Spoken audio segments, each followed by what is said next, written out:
L'organisation de cette rencontre qui a coïncidé à un certain moment, c'était reparti.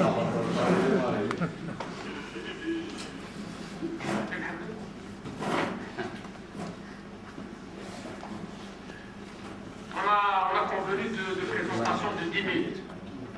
Si vous l'avez remarqué, là, ce n'est pas une association nationale, c'est juste un réseau. Donc c'est une relation informelle. On a fait en sorte que même la tribune, etc., on enlève. Parce qu'il n'y a pas de chef. Mais il y a des organisateurs. Il faut bien qu'il y ait des organisateurs. Et dans le cas présent, c'est nous. Et je vous informe que tous les 2 ans, on fait quelque chose pour les associations du patrimoine. Donc, le débat, et après, parce qu'il y a des associations qui vont intervenir, qu'est-ce qu'on nous reproche généralement aux associations? C'est de se lamenter sur le patrimoine.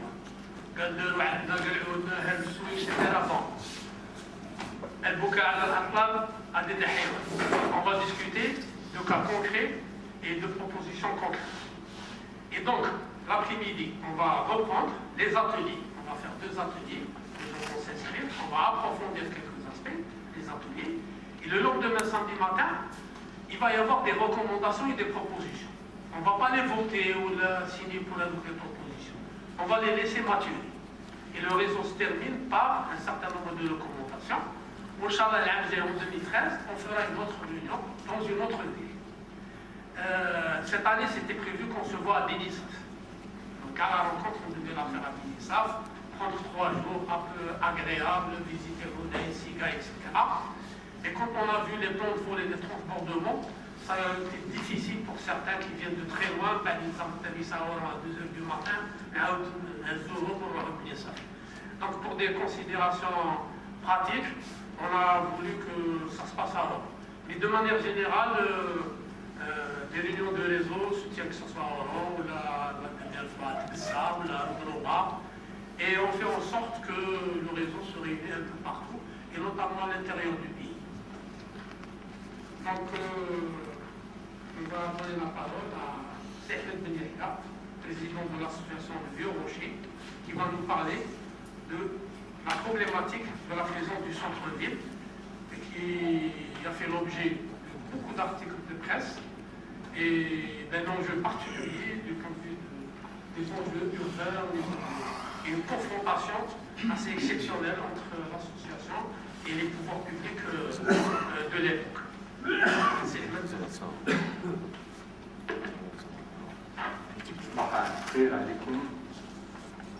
voudrais saluer en vous ces citoyens volontaires et dévoués, ces citoyens qui donnent de leur santé, du temps qu'ils peuvent consacrer à leur famille et qui se dévouent pour une cause noble qui est la mémoire de leur pays.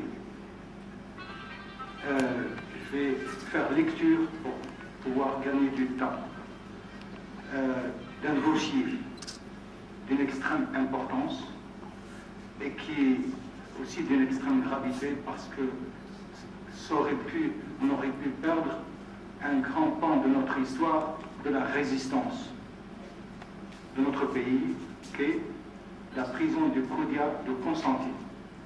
C'est une prison qui est au cœur de la ville que les Français ont construite sur le lieu même de l'installation de la canonnade. Vous savez que Constantine, en 1836, l'armée française issue de la grande armée de Napoléon a reçu une grande raclée. Et en 1837, elle a mis beaucoup de temps et elle a perdu ses meilleurs généraux, ses meilleurs chefs, et pour arriver à bout de la résistance. Je commence par d'abord rendre hommage à ce grand officier qui s'appelle Ben Lebjaoui et qui est mort sur les remparts. Alors je dis donc à Ben Lebjaoui, héros et martyr mort sur les remparts de Constantine. Et je fais une citation d'un grand monsieur qui s'appelle Henri Michaud et qui dit « Hâtons-nous, hâtons-nous, l'histoire va fermer ». Vous savez que ce dossier, il a fait couler beaucoup d'encre, non seulement au niveau local, national, mais même au-delà des limites des frontières de notre pays, et maintenant en France. Alors, introduction. L'Algérie a célébré les 50 années de son indépendance, soit un demi-siècle, et la plupart des moudjahidines et des moudjahidates qui ont survécu après 1962 ont rejoint leurs compagnons d'armes, les martyrs. Ceux qui sont toujours de ce monde sont âgés, fatigués ou en fin de vie.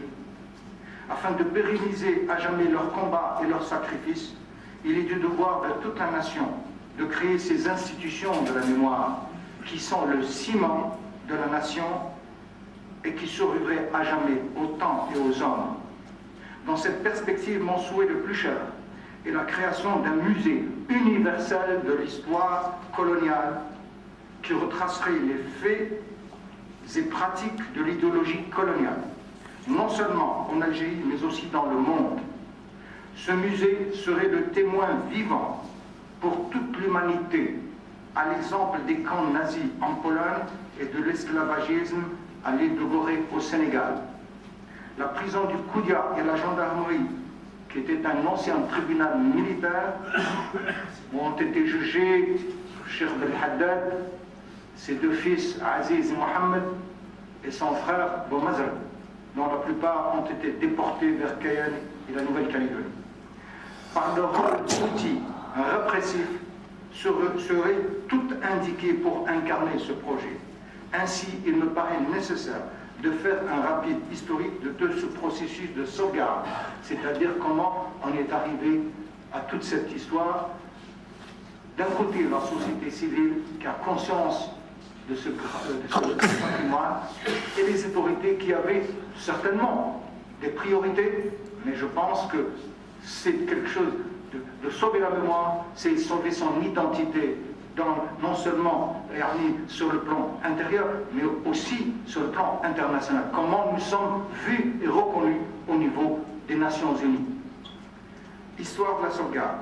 En 1990, l'Association de défense du Vieux-Rocher de Constantine a obtenu l'inscription au patrimoine national, la prison et la gendarmerie devant la Commission nationale de classement des sites et monuments historiques. Cette demande de mise en instance de classement a été publiée sur le journal officiel du 22 mars 1992 et était appuyée sans aucune réserve par feu Aboubakr Beltaïb, alors ministre de la Culture.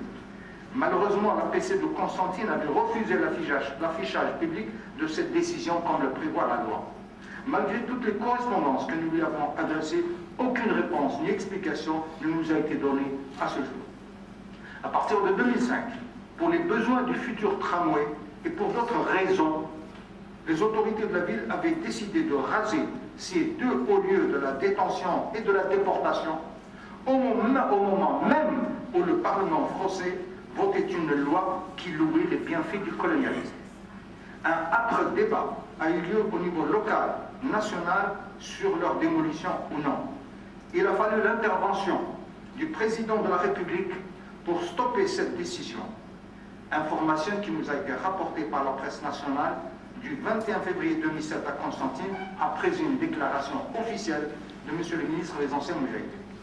En juin 2010, une nouvelle polémique ressurgit selon laquelle le Wali déclare sa ferme intention de démolir ces deux édifices pour en faire un espace vert. C'était une attitude incompréhensible qui allait à l'encontre de toutes les positions déclarées à ce jour. Et en premier, celle du président de la République, de l'ensemble des acteurs et personnalités historiques, des institutions officielles comme les survivants de la réunion des 22, l'Organisation nationale des Moudjahidines des 48 wilayas, l'Association des condamnés à mort, l'Association des anciens détenus, l'Association des enfants de Chouhada, la Fondation du 8 mai 45, la Fondation Mohamed Boudia, la Commission nationale de classement des sites et monuments historiques et d'experts nationaux et internationaux. Face à ce dessein, il était du devoir de tous les citoyens, de tous les hommes politiques, quelles que soient leurs opinions, de sauver ces édifices pour qu'ils demeurent les vestiges témoins sur la nature inhumaine et criminelle du colonialisme en Algérie et dans le monde. Cette prison et cette gendarmerie, qui avaient joué un rôle de premier plan dans la répression et la déportation vers Cayenne et la Nouvelle-Calédonie, se devaient de rester comme l'identité de ce système.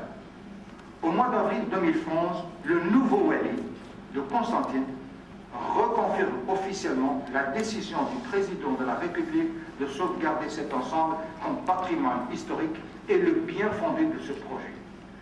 La proposition sur le futur musée universel de l'histoire coloniale de Constantine, c'est-à-dire c'est un musée qui ne parle pas uniquement de la colonisation française en Algérie, mais l'histoire universelle, c'est du colonialisme sur le plan international, qu'il soit espagnol, portugais, anglais ou autre, ou sioniste ou raciste. C'est un musée qui doit être universel.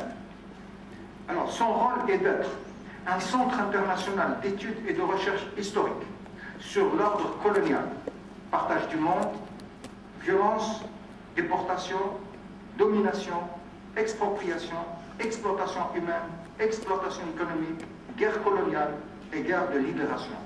Deuxièmement, d'engager des procédures de recherche internationales par le rapatriement de toutes les archives nationales toujours en captivité en France, à savoir Aix-en-Provence, Nantes, Vincennes et Paris, et dans le monde, au Maroc, en Tunisie, en Égypte et ailleurs.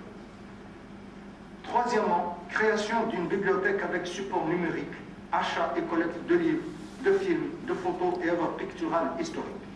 Son action permanente est de faire des conférences, d'organiser des expositions temporaires, de financer des travaux de recherche ainsi que des films documentaires et de fiction à caractère historique.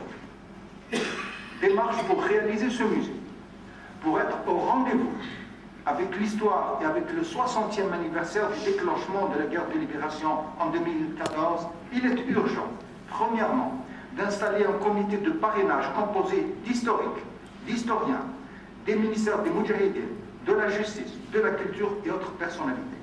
Deuxièmement, de procéder à l'évacuation totale des détenus du Koudia ainsi que de la gendarmerie.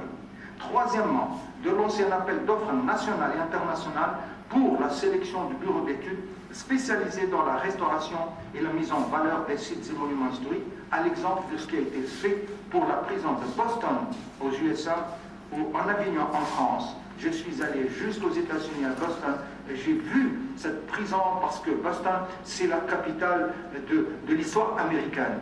Quand vous pensez que l'Amérique a financé pour préserver cette prison, d'où sont parties toute cette aventure de l'histoire américaine, ils en ont fait un musée. J'ai des photos. Conclusion. Ces propositions ont pour but de donner un sens à ce patrimoine architectural inestimable, non seulement sur le plan mémoriel, mais aussi économique, au regard de la valeur foncière de ces deux édifices. Quand on détruit des édifices comme ça, on perd une valeur financière et immobilière. Restaurer, réhabiliter et sauvegarder des édifices, c'est aussi faire preuve d'économie en cette période de crise financière et de récession mondiale. Les bâtiments, au lieu de les détruire, on leur donne une nouvelle fonction. C'est pour ça qu'on n'a pas le droit de démolir à un moment où les pays les plus riches sont en train de... C'est d'abord eux qui ont pris conscience sur le plan de la culture, sur le plan de l'histoire, que le patrimoine, c'est une valeur inestimable. On parlait hier, paraît-il que c'était la journée mondiale du tourisme. Qu'est-ce que c'est que le tourisme, sinon la connaissance de l'autre? C'est ça, quand un touriste vient, c'est pas pour venir voir des bâtiments, des gratte-ciel, c'est voir quel est le génie de ce pays, quels sont ces bâtisseurs, ces valeureux hommes du silence et qui ont fait ce grand pays. Constantine, cette ville qui a battu en 1836 l'une des armées les plus puissantes d'Europe, issue de la grande armée de Napoléon, avait résisté à 82 encerclements. Cette ancienne capitale de la Numidie a donné Massinissa et Jugurtha, grands rois numides. Bembedis, le théologien de la modernité, Ketib Yessine, le fou de Nejma, Melk Ben Nabi, l'intellectuel de la conscience musulmane, Boujidra, l'orfèvre des mots, Docteur Lavran, le prix Nobel qui a découvert le paludisme à Constantine, Malik Haddad, le poète du beau, Zihud Youssef, le forgeron de la guerre de libération, Atlan, l'oriental de la peinture abstraite, Raymond Léris, le virtuose de l'Andaloute, Ahlam Mosrami, la romancière de la sensualité, son site naturel, unique au monde, son mythique chemin des touristes s'il était réhabilité, sa Médina restaurée, son université œuvre des grands architectes Oscar Niemeyer. Et si en plus les pouvoirs publics acceptaient de concrétiser ce musée à dimension universelle, alors l'histoire serait reconnaissante à toutes ces générations de lutte et survivrait au temps et aux hommes. Ainsi, Constantine, véritablement, mériterait son appellation de ville de l'histoire, de la science et de la culture. Aujourd'hui, je lance un appel solennel et pressant aux derniers carrés vivants des Moudjahidines, aux familles de martyrs et de condamnés à mort, aux descendants des déportés de Cayenne et de Nouvelle-Calédonie, à toutes les institutions publiques et privées, aux mouvements associatifs, aux historiens, aux intellectuels nationaux et de par le monde, à tous les hommes et femmes sensibles à cette douloureuse page de l'histoire humaine pour qu'ils apportent leur soutien, afin que nous puissions tous ensemble concrétiser ce projet et immortaliser à jamais la lutte du peuple algérien et de tous les peuples en Afrique, en Asie et en Amérique, afin que nul n'oublie que le colonialisme est un crime contre l'humanité. Pour faire reconnaître au colonialisme cette notion de crime contre l'humanité, c'est à ce musée que revient le droit d'enclencher toutes les procédures qui s'imposent auprès des organismes de droits de l'homme, des Nations Unies et autres. Cette idée de musée de l'histoire coloniale est inédite de Parlement. L'Algérie a l'obligation et le devoir de se l'approprier, au risque de voir cette initiative lui échapper et se concrétiser ailleurs. Et là, mes chers amis, j'ai envoyé à des intellectuels français.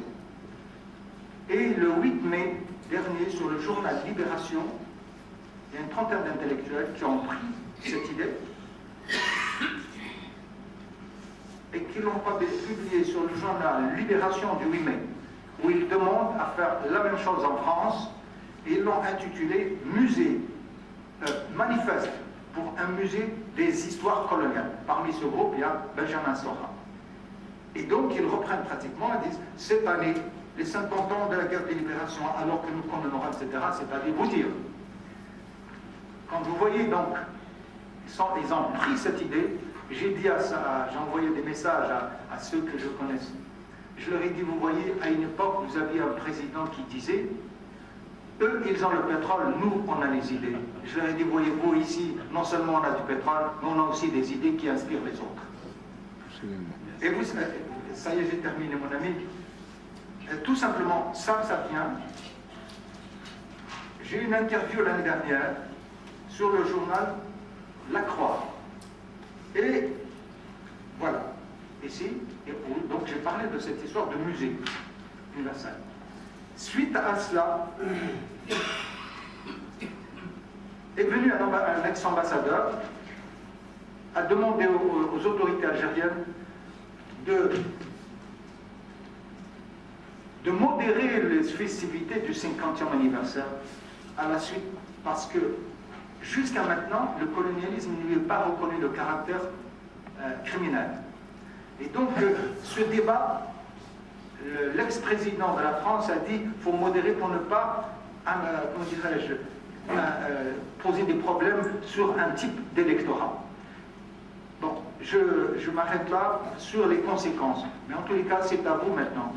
On a gagné à peu près 50-60%, mais le statu quo, il est toujours défavorable parce que les promoteurs, pourquoi? Parce que les promoteurs, ce qui les intéresse, eux, ce n'est pas la mémoire, c'est l'argent. Et comme Constantine est un endroit où il n'y a plus d'espace constructible, ils ont envie de démolir pour pouvoir récupérer et construire.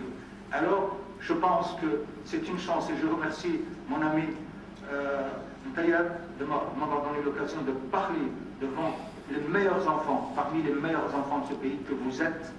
C'est à vous de voir de quelle manière vous pouvez apporter votre contribution afin qu'un jour, Inch'Allah, on pourra inaugurer ce grand musée et engager les procédures comme les deux autres crimes contre l'humanité. Le nazisme a été reconnu en tant que crime contre l'humanité, l'esclavagisme a été reconnu, l'un est en Pologne et l'autre au Sénégal. Mais le crime contre le colonialisme à Kinch. Donc c'est à ce pays qui a le plus souffert de créer et de déclarer le colonialisme en tant que crime contre l'humanité. Et je vous remercie.